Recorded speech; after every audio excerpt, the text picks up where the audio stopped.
My name's Eli, I'm 34, and I guess you could say I've always been the responsible one, the dependable sibling who showed up early, paid his bills, remembered birthdays, and helped out when things got tough. Not the favorite, not the rebel, not the golden child, just the one in the background holding the foundation together while the spotlight stayed elsewhere. My family has always been performatively close. Smiles in public, secrets under the rug.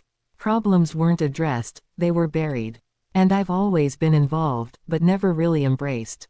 The kind of person you invite to weddings but never ask to be in the photos.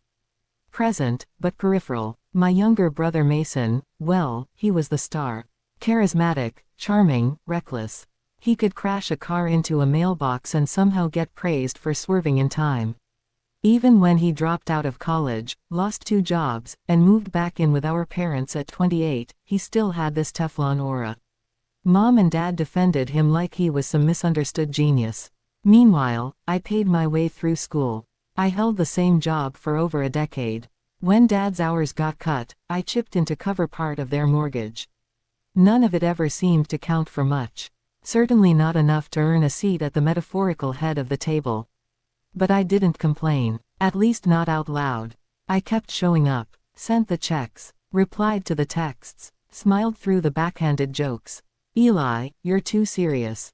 Lighten up. Always working, huh, must be nice. I brushed it off, because some part of me believed that if I just kept showing up, eventually I'd be seen. Valued, included. That illusion shattered last fall. Mason got engaged to a woman named Brooke, and my mom could not stop gushing about her. An angel, she said. Everything our family needs. So, to celebrate, my parents planned a big engagement dinner at an upscale rooftop restaurant downtown, the kind of place they definitely couldn't afford. Mom called me a few weeks ahead of time. Eli, sweetheart, she began in that syrupy tone she used when she needed something. We'd love it if you could make it to Mason and Brooke's engagement dinner. It's going to be so special. Of course, I said. Just send me the details. And, she added, voice lowering, if it's not too much trouble, we were hoping you might help with the reservation. Just to hold it. We'll pay you back. Words that, in my family, were basically a joke. But like always, I agreed. I booked the private rooftop space, secured the reservation for 20 guests, and put the deposit down on my card. I even arranged custom floral centerpieces because Mom insisted fake ones looked cheap. The night of the dinner, I arrived right on time, dressed in a freshly pressed navy suit with new cufflinks I'd been saving. I brought a bottle of champagne and a custom card with Mason and Brooke's initials. I wanted to do it right. I wanted, maybe foolishly, to feel like part of something. The rooftop was stunning. Jazz music floated through string lights and warm breezes. I walked in and scanned the tables. My parents, Mason, Brooke, her family, their friends, everyone already drinking and laughing. I approached, smiling, expecting at least a nod. Mason looked over, smirked, and said, "Oh hey. Glad you made it." Then he pointed to a fold-out chair tucked next to the trash can. "Sorry," he added with mock sympathy, "this table's for family only. But there's a spot for you right over there." I thought it was a joke. I laughed a little, waiting for someone else to laugh too. But no one did. Mom gave me that tight-lipped, please don't make a scene smile.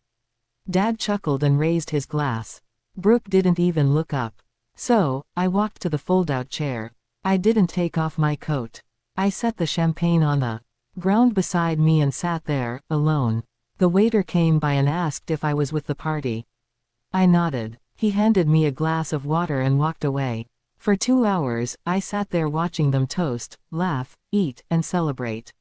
No one asked if I wanted to order. No one offered a drink. Mason gave a long speech about being surrounded by the people he loved most. I watched our mom tear up as Brooke gushed about her perfect new in-laws. Then came the check. The waiter approached their table, glanced at the card on file, then looked toward me. "Excuse me, sir," he said softly. "The total is $3,218. Should I run the same card for the final amount?" The entire table turned. Mason raised his glass. "Oh yeah," he said casually. "Eli's got it." I stood up, slow and calm. Not my table, I said, loud enough for everyone to hear. The silence was deafening. I was told this was family only, I added. So I assumed I wasn't included.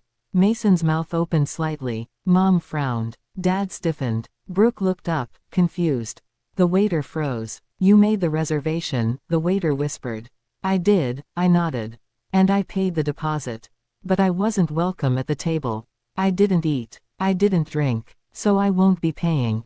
Mason scoffed. Dude, it was a joke.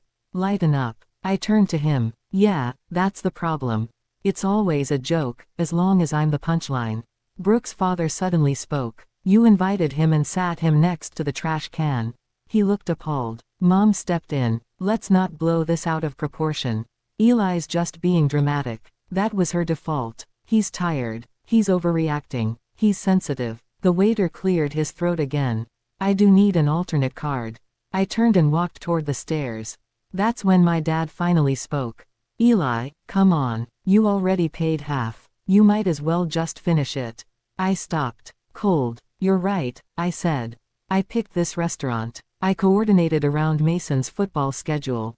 I handled the flowers. I paid the deposit. I showed up alone, on time, in a suit. And what did I get? A folding chair and a, not family. So no, I won't be paying. You figure it out. You and your real family. Mason stood, his face red. You're making a scene. No, I said. I'm drawing a line. And I walked out. Outside, the night air hit me like a slap. I didn't take the elevator. I took the stairs, each step echoing with adrenaline and disbelief that I'd finally done it. I thought that would be the end. But hours later, still in my suit, still holding the unopened champagne, the messages started. Mason, dude, you couldn't just pay and talk later. Mom, you embarrassed us in front of Brooke's entire family. Was that your goal? Revenge. Then, a call. Unknown number. It was Brooke. I know we don't talk, she said, but did you really pay for everything? Yeah, I said. I never offered. They asked. I said yes. Well, she said, my dad's furious. He thought you volunteered. Mason told him it was your idea. I didn't reply. I didn't have to. The fallout was quick. Brooke's dad canceled the venue deposit. The Pinterest boards vanished. Wedding planning paused. And then the family group chat lit up. Eli, fix this. You owe us. Let's not let one night ruin everything. But it wasn't just one night. It was years. And for once, I stayed quiet. Then, surprisingly, my Aunt Karen called. I hadn't spoken to her in over a year. Good, she said. About time someone shook the tree. Your parents lean on you too much. And Mason treats you like a side character. For the first time in my life, I felt seen. That night, I did some fixing of my own. I closed the joint account Mason was still using. A few thousand left untouched out of brotherly loyalty, now transferred to my own savings. The next day, Mason called, frantic. What did you do? My card isn't working. I closed the account, I said. You can't. I can. You told me I wasn't family. So you don't get to use my money. He sputtered, accused me of being jealous. I laughed. You think Brooke's dad is still on your side? Maybe he can teach you how to stand on your own. I hung up. Later that week, an email from Brooke. I think we need to talk. She told me she ended the engagement. Not just because of that night, but because she saw who Mason really was. Who I really was. She said I was the only one who acted with dignity. I read it 3 times. Not because I didn't believe it, but because I wasn't used to being believed. Weeks passed. Quiet. Then one Sunday, my mom showed up at my door. Tupperware lasagna. Puffy eyes. I owe you an apology, she said. And for once, she didn't deflect.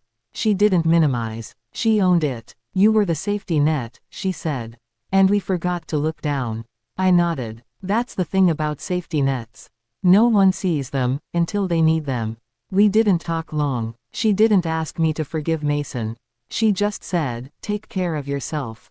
Since then, things didn't magically fix, but they shifted. My parents send smaller, quieter messages now. Mason's living back home. The wedding is off. And me. I took that trip to Spain. I bought noise-canceling headphones. I read books on boundaries. I started therapy, not because I was broken, but because I wanted to learn how to stop waiting for someone else to say, sorry. No, I didn't pay the bill that night. But I finally cashed in a lifetime of emotional debt.